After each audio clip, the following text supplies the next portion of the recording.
Voici la Pâque du Seigneur au milieu de son peuple. Heureux les invités au festin du royaume. Alléluia.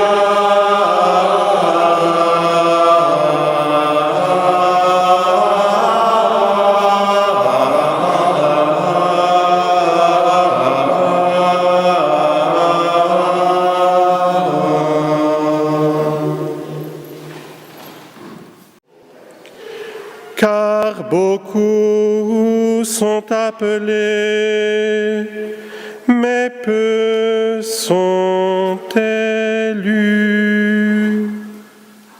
Acclamons la parole de Dieu.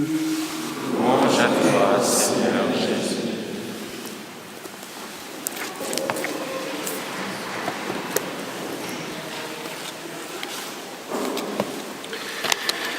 Nous sommes heureux d'accueillir aujourd'hui les familles, membres de l'Association des familles catholiques de la région. Bienvenue au milieu de nous. Nous vous portons par nos prières, les frères et les sœurs, puisque la famille est tellement au cœur de l'Église et au cœur de notre pape François, qui désire tellement que les grâces de la miséricorde de Dieu, que toutes ces bénédictions puissent se déverser et pénétrer plus profondément le cœur de chacun des enfants de sa grande famille, la grande famille de l'Église, la grande famille de tous ceux qui sont appelés à recevoir le salut.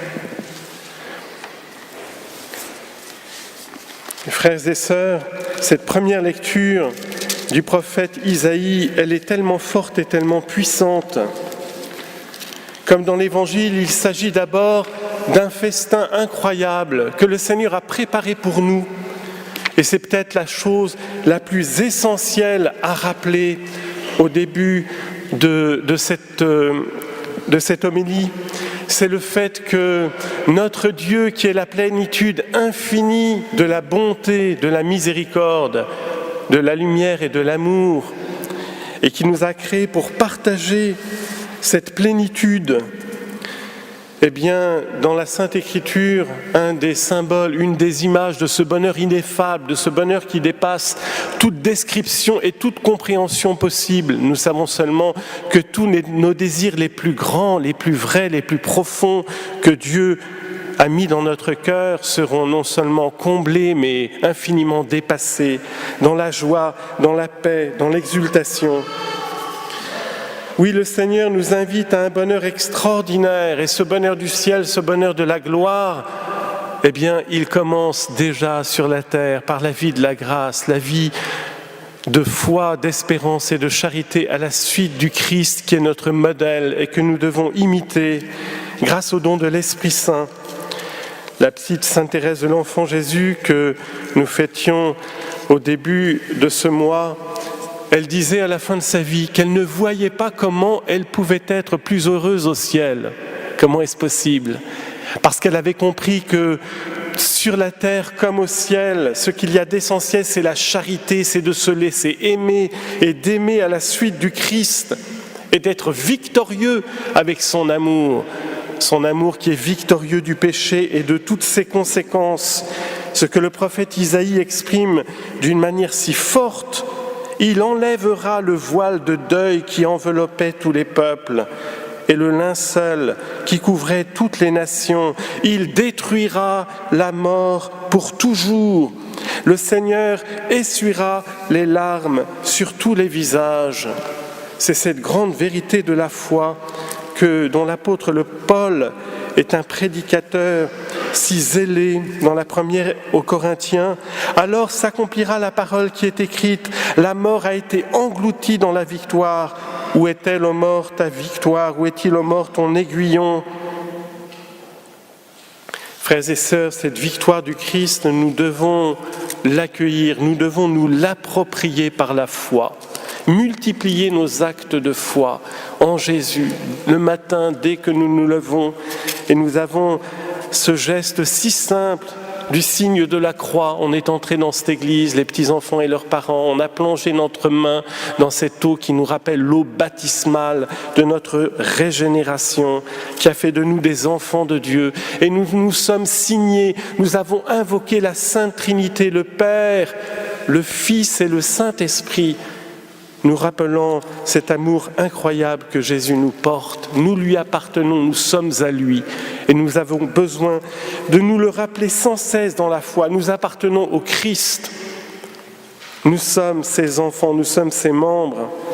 Et ces paroles si fortes du prophète Isaïe, eh bien, nous en avons aussi un écho extraordinaire dans le livre de l'Apocalypse, qui nous parle justement de ce grand bonheur du ciel. Au chapitre 21, « Je vis un ciel nouveau et une terre nouvelle. Et je vis la cité sainte, Jérusalem nouvelle, qui descendait du ciel de chez Dieu. Elle s'est faite belle comme une jeune mariée parée pour son époux. J'entendis alors une voix clamer du trône. Voici la demeure de Dieu avec les hommes. Il aura sa demeure avec eux. Ils seront son peuple et lui, Dieu, avec eux sera leur Dieu. Il essuiera toute larme de leurs yeux. De mort, il n'y en aura plus. De pleurs, de cris et de peine, il n'y en aura plus, car l'ancien monde s'en est allé. C'est cet amour extraordinaire de Dieu pour nous que Jésus nous réexprime à travers ces paraboles dans l'évangile de Matthieu. Et aujourd'hui, cette parabole des invités de la noce. Le royaume des cieux est comparable à un roi qui célébrait les noces de son fils. Et ce roi est l'image du roi des rois, du Seigneur des seigneurs, du Créateur de l'univers, de toutes choses, qui célébrait les noces de son fils. Jésus est l'époux de l'Église, il est l'époux de nos âmes, c'est-à-dire qu'il nous choisit d'un choix unique pour lui, d'un amour exclusif, parce que lui seul connaît notre cœur, lui seul nous aime à travers toutes nos blessures, nos fragilités, toutes nos indignités. Au-delà de tout ça, il veut nous revêtir de sa propre sainteté, de sa propre dignité d'enfant de Dieu, de l'intérieur, par le don de l'Esprit Saint qui nous fait nous écrier « Abba, Père, entre tes mains je remets ma vie. Je reçois ma vie gratuitement de toi et je te la rends, je te la donne. » C'est ce que nous faisons dans l'adoration, c'est ce que nous sommes invités à faire à chaque acte d'adoration. Père, je reçois cette vie que tu me donnes et je te la donne et je te loue et je te rends grâce.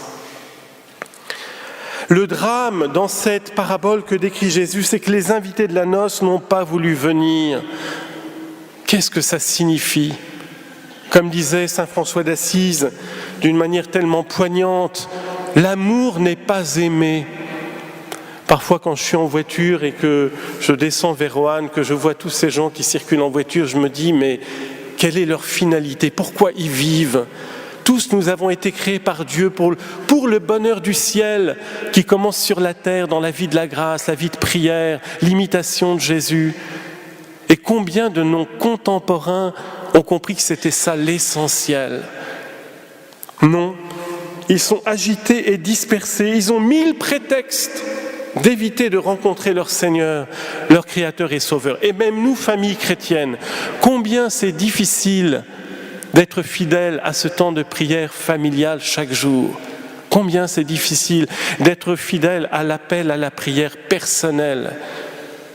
Et si je rappelle ça, c'est parce que nous, frères et sœurs, eh bien, nous devrions porter chaque jour dans nos prières, dans nos petits actes de fidélité, toutes ces familles qui sont dans le monde, qui sont appelées, comme nous, à la sainteté, à cette intimité avec Jésus. Et si l'Église a canonisé Saint Louis et Sainte Zélie Martin, c'est pour nous montrer toute la beauté d'une famille qui vit à l'unisson du cœur de Dieu, qui vit sous son regard, qui a compris que l'essentiel, c'est la grâce, c'est la vie de Jésus au milieu d'elle, la vie de la Sainte Famille de Nazareth au milieu d'elle. Alors frères et sœurs, pour toute cette semaine et à partir d'aujourd'hui, que nous portions toutes ces familles, ces petits-enfants, ces parents, qui voudraient tellement vivre davantage leur vie chrétienne et être fidèles, et qui ont tellement de mal, parce que dans le monde d'aujourd'hui, il y a tellement d'obstacles et de distractions. Pour nous, évidemment, c'est tellement plus facile, on sait que toute notre vie est scandée par la prière. Mais nous devons la rechoisir sans cesse, pas seulement pour nous, mais pour toute l'Église, toute l'humanité qui a soif, qui a tellement besoin de cette miséricorde de Dieu. Alors, puisque tous sont des prétextes et que tous refusent, et qu'ils vont même aller jusqu'à mettre à mort les envoyés du roi, et Jésus rappelle à ses interlocuteurs juifs tous les prophètes qui ont été envoyés à Israël pour lui rappeler sa vocation. Écoute Israël, le Seigneur notre Dieu est l'unique. Tu l'aimeras de tout ton cœur, de toute ton âme, de tous tes moyens. Et ces commandements, tu les répéteras à tes fils. Chaque jour, chaque instant, où que tu sois, tu répéteras ces commandements. La fidélité de ton Père du ciel qui t'aime et qui a donné la vie de son bien-aimé pour que tu sois délivré du péché et de la mort, pour que tu sois l'enfant béni de ton Père en Jésus. Alors qu'est-ce qu'il fait ? Il dit à ses serviteurs d'aller aux croisées des chemins et d'appeler tout le monde, les mauvais comme les bons. C'est ce zèle de la miséricorde de Dieu, du bon berger qui court après toutes les brebis perdues. Et notre pape François voudrait tellement que nos pasteurs soient à l'image de ce bon berger. Et la salle de noces fut remplie de convives. Alors dans la lecture courte qui est proposée dans beaucoup de paroisses, on s'arrête là. Et c'est déjà tout un enseignement extraordinaire. Il veut que tous soient sauvés. Et il ne tient pas compte de nos vertus, de notre dignité. Il n'est pas venu pour les malades et les pécheurs, mais il est justement, il n'est pas venu pour les bien portants et pour les justes, mais pour les malades et les pécheurs que nous sommes tous. Et puis, il y a une deuxième parabole qui s'inscrit dans la première, toute différente, qui semble prendre les choses en contre-pied. Une fois que tout le monde est rentré, le roi fait son inspection et il y en a un qui détonne de tous les autres. Il n'a pas le vêtement des noces. Alors tout le monde était appelé à rentrer dans la salle des noces, y compris les mauvais, y compris les pires des pécheurs. Mais pour être dans la salle des noces, pour y participer, il faut avoir été revêtu d'un vêtement particulier. Qu'est-ce que c'est que ce vêtement ?